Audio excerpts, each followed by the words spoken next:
There is one scroll up here that, in one sense of the word, is not a part of the set. It's part of our set because it's part of their history. And that's this scroll right here. This is called a Haftorah.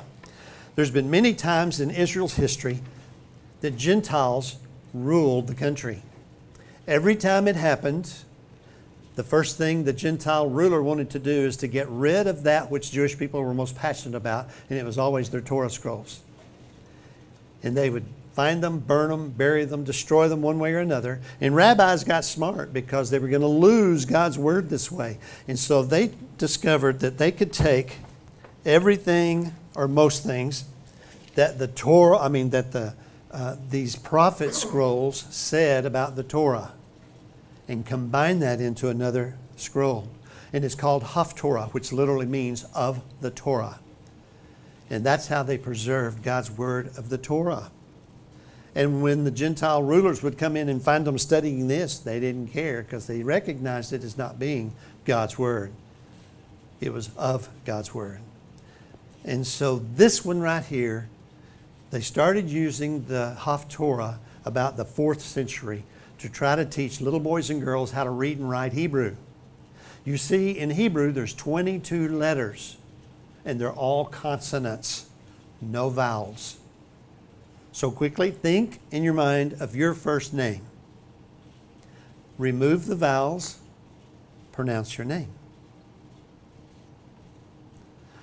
Miss Wilma Reed is sitting right here on the front row.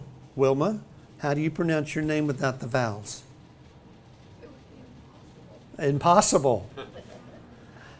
People would know your name because when you were born, your dad would hold you up and say, I'm proud father of a new daughter. Her name's Wilma. Everybody knows it, but nobody knows how to write it. And so in this case, little boys and girls are taught how to read and write Hebrew by studying and reading and memorizing this Haftorah. Because when you come look at it, they created a way to vowelize words by putting a combination of little dots and lines underneath the underneath the consonants.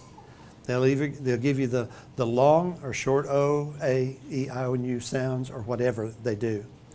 And that's how they learn to read. But once they learn it, then they have to lose it because none of the rest of these have vowels on them or even vowel markings.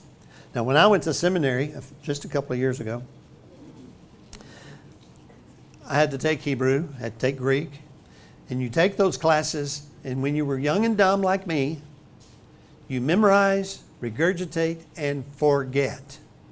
Because after all, why would you ever need this? Well, even today, I have the hardest time of understanding reading, certainly not writing at all. Because you see, it's considered a double foreign language.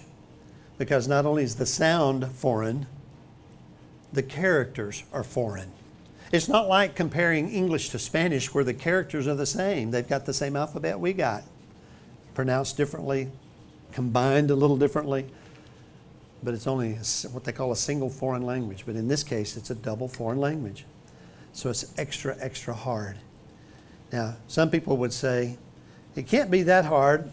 I saw a little 6-year-old boy in Israel the other day just speaking it like crazy. Well, he's better than me because I didn't learn English till I was probably in my teenagers years. And then it was questionable if I was really using it right. And my wife, as an English teacher, questions whether I use it right today. But very, very interesting.